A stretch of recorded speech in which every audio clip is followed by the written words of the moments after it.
आता उपासाला साबुदाणा खाणं सोडून द्या. मस्त असे रताळ्याचे 3 पदार्थ करूयात. नमस्कार. डॅम्स किचनमध्ये मी दमयंती तुमच्या सगळ्यांचं मनापासून स्वागत करते. इथं मी मोठ्या आकाराची 2 रताळी घेतलीत. ती रताळी स्वच्छ धुवून वेफरच्या खिसणीवर त्याचे वेफर्सचा आकार देऊन खिसून घेतलेत. आता 2च रताळ्यापासून चवीला छान आणि तोंडाला चव आणणारे, अजिबात पित्त न करणारे, झटपट होणारे पदार्थ तुम्हाला आज दाखवते. तर इथं दुसरं रताळं जे आहे ना, ते मोठ्या खिसाच्या खिसणीवरती मी खिसून घेतलंय. एकदा तयारी करून घेतली की नाही, की आपण पटपट हे पदार्थ करू शकतो. तर आता रताळ्याचे हे जे आपण वेफर्स पाडून घेतलेत ना, ते पाण्यामध्ये 10 मिनिटासाठी घालून ठेवले होते. ते काढून घ्यायचे म्हणजे काळे पडत नाहीत आणि तसेच फडक्यावरती एक-एक करून पसरवून ठेवायचे. अगदी सुट्टे-सुट्टे करायचे आणि यातलेच थोडेसे आपण बाजूला ठेवून देणार आहोत. म्हणजे त्यापासून पण मस्त असा एक वेगळा पदार्थ करूयात. एवढा चटकदार आणि चवदार पदार्थ तयार होईल की नाही, की साबुदाण्याची खिचडी खाल्ली, पित्त होतं, करावी वाटत नाही, खावी वाटत नाही. तर या खिचडीला एक मस्त असा ऑप्शन रताळ्यापासून मस्त असे पदार्थ 3 पदार्थ एकाच व्हिडिओमध्ये बघूयात. तर आता हे वेफर्स आपण सुकवत ठेवलेत. उरलेले जे वेफर्स पाडून घेतलेत ना, ते उकळत्या पाण्यामध्ये घालून घेऊयात. अगदी उकळत्या पाण्यामध्ये सोडायचे आणि लगेच आपल्याला ते काढून घ्यायचेत. मग तळात तुम्हाला दाखवते, की पाणी कसं राहिलंय. तर हे जे स्टार्च आहे ना, ते स्टार्च फक्त निघालं पाहिजे. आता हे पाण्याला उकळी आली की नाही, की लगेच आपण हे रताळीचे जे काप आहेत ते काढून घेऊयात आणि एक कढई तापत ठेवूयात. अगदी थोडेसे करून दाखवते. तुम्हाला हव्या त्या क्वांटिटीमध्ये तुम्ही पुन्हा वाढवू शकता. तर एक छोटी कढई घ्यायची आणि त्यामध्ये 1 चमचाभर तूप घालायचं. आता या तुपावरती हे वाफवून घेतलेले वेफर्स जे आहेत ना, ते घालायचे. रताळ्याचे काप जे केलेले असतात ना, ते अगदी पटकन त्याला वाफ येते. पटकन शिजतात, जास्ती वेळ लागत नाही. आता हे घालूयात आणि छान परतवून घेऊयात. आता नंतर तुम्ही याचा रंग आणि चव आणि किती पटकन शिजलेत हे पण बघू शकता. तर आता हे जे काप आहेत ना, ते तुपावरती छान अगदी व्यवस्थित परतवून घेऊयात. आणि हो, एका बाजूला आहे ना, गूळ पण पटकन खिसून घेऊयात बरं का. थोडेसे जरी तळात लागले ना, तरी पटकन हलवून घ्यायचे आणि खिसलेला गूळ 1 चमचाभर घालून घ्यायचा. आता हा गूळ वितळेल एवढाच वेळ आपल्याला हे गॅसवरती ठेवायचेत. आणि त्यानंतर याच्यामध्ये आवडीनुसार तुम्ही ड्रायफ्रुट्स घाला. मला फक्त बदाम आवडतात म्हणून मी 8 ते 10 अख्खे बदाम ह्याच्यामध्ये घालून घेणार आहे. आता हे बदाम घातले की नाही, की लगेचच हे सगळं आटवून घ्यायचं. थोडासा गॅस बारीक ठेवायचा कारण आधीच आपले काप शिजलेले आहेत. मग हे शिजायला जास्ती वेळ लागत नाही. आता हे गूळ जो आहे तो वितळला, की असे दिसतात. किती छान दिसतात की नाही बघा बरं. आता काय करायचं तर एका बाउलमध्ये काढून घेऊयात आणि त्याच्यावरती अगदी थोडीशी चटणी भुरभुरूयात. बास. अशी तिखट, गोड मस्त अशी चव येते की नाही, खूप छान वाटतात. तोंडाला खूप छान चव येते. तर या उपासाला नक्की करून बघा बरं का. आणि व्हिडिओ आवडला ना तर व्हिडिओ लाईक करायला, चॅनल सबस्क्राईब करायला आणि शेअर करायला अजिबात विसरू नका. चला झटपट पहिलाच आपला मस्त असा हा पदार्थ तयार झालाय. आता पुढच्या पदार्थाकडे वळूया. तर या कढईमध्ये मी 1 वाटीभर तेल घालून घेतले. आता हे तेल छान असं तापवून घ्यायचं आणि त्यामध्ये आपण जे नॅपकिनवरती वेपर्स पसरवून ठेवले ते ना, ते सुकले की घालायचे. अगदी 1 ते 2 मिनिटं छान तळून घ्यायचे.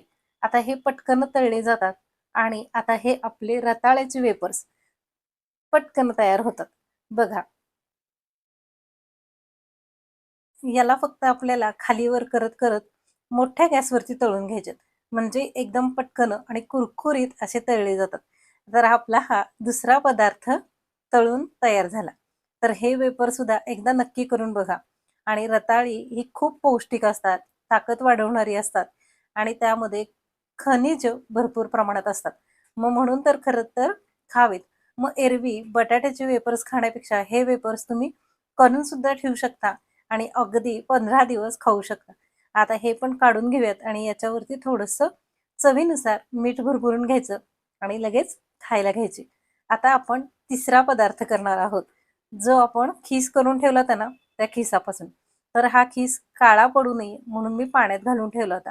आता यातलं सगळं पाणी काढून घेऊयात. चाळणीमध्ये घ्यायचं, मुठीने दाबून जेवढं निघेल ना तेवढं सगळं पाणी काढून घ्यायचं. हे बघा, घट्ट पिळून पाणी काढलं की नाही, म्हणजे मग आपला हा खीस जो आहे ना तो अगदी कुरकुरीत होतो. तर इथं मी 2 मिरच्या घेतल्यात. हिरव्या मिरच्या मधोमध चीर देऊन देठासकट आपण यामध्ये घालणार आहोत.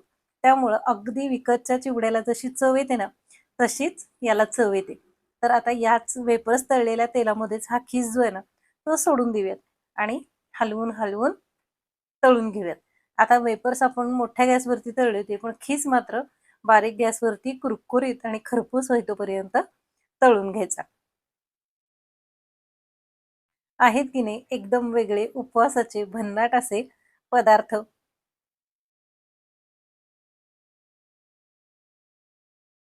आता बघा, वेफर्स तेलात सोडल्यानंतर पहिल्यांदा तेलाला बुडबुडे आले. आता जोवर बुडबुडे कमी होत नाहीत, तोवर आपली एक बाजू तळली गेली नाही असं समजायचं. एकदा का बुडबुडे कमी झाले की नाही, की पुन्हा एकदा तो हलवून पलटी करून घ्यायचा. असा खीस एकदम छान होतो बरं का. आणि जसा अगदी विकत मिळतो ना, तसाच होतो खरपूस. तर इथं मी तुम्हाला दाखवताना अगदी थोड्या प्रमाणात करून दाखवलंय. तुम्हाला जास्ती प्रमाणात करायचं असेल ना, तरीसुद्धा तुम्ही करू शकता. आणि हे तयार केलेले वेफर्स आणि हा खीस अगदी महिनाभर खूप छान टिकतो. जर का खीस तुम्हाला टिकवायचा असेल ना, तर त्यामध्ये फक्त हिरवी मिरची वापरू नका. नंतर हवं तेवढं लाल तिखट घालून त्याला तिखटपणाची चव आणा आणि हिरवी मिरची मात्र आयत्या वेळी तळून वरती चिवड्यावर ठेवा आणि खायला घ्या. आहे की नाही मस्त अशी रेसिपी. आता याच्यासोबत तळलेले शेंगदाणे जर का आवडत असतील, तर तेही घालून घेतलेत ना तरीही चालेल. मग साबुदाण्याची खिचडी किंवा वरईचे तांदूळ बऱ्याच ठिकाणी महाशिवरात्रीला चालतच नाहीत किंवा सोमवारच्या उपासाला चालत नाहीत. मग उरतो ऑप्शन साबुदाणा आणि शेंगदाणे. त्यापेक्षा मस्त असे हे पदार्थ नक्की करून पहा. आता बघा आपला हा चिवडा जसा तळत मधोमध आला की नाही, तशी मी मिरची घातली. म्हणजे मिरचीचा सगळा तिखटपणा तेलात उतरतो. अर्थातच चिवड्यात उतरतो आणि मिरची मस्त झणझणीत लागते. तळल्यानंतर मिरचीसुद्धा कुरकुरीत होते आणि चिवडासुद्धा अगदी कुरकुरीत होतो. या चिवड्यावरती सुद्धा वरनं मीठ घालायचं आणि मस्त असा चिवडा उपवासाच्या दिवशी सर्व्ह करायचा. आणि ठराविकच नव्हे, तर कधीही तुम्ही एरवीसुद्धा खायला करू शकता. तर आता बघा, पहिल्यांदा आपला चिवडा जो आहे तो थोडासा एकमेकाला चिकटला होता.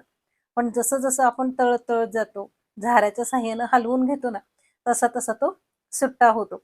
आणि जेव्हा बाजूला काढून घेऊ ना, तेव्हा गार झाल्यानंतर हातावरती चुरला ना, तर तो एकदम कुरकुरीत आणि सुट्टा होतो.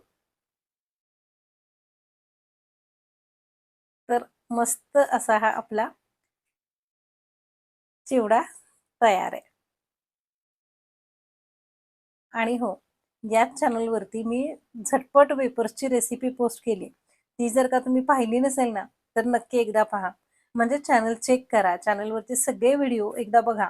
म्हणजे तुम्हाला कळेल, की किती वेगवेगळे आणि छान-छान पदार्थ आपल्याला अगदी झटपट करता येतात. आता ना उपास न करणारे सुद्धा फक्त या चिवड्यासाठी उपास करायला सुरुवात करतील. तर मस्त मस्त असे उपासाचे आपले पदार्थ हे बघून घ्या. तर हे गोड तिखट चवीचे काप, हे वेफर्स वेफर्स बघा एकदम कुरकुरीत झालेत. मस्त असे तयार आहेत आणि चिवडा सुद्धा आपला कुरकुरीत झालाय. व्हिडिओ पूर्ण बघितल्याबद्दल मनापासून आभार.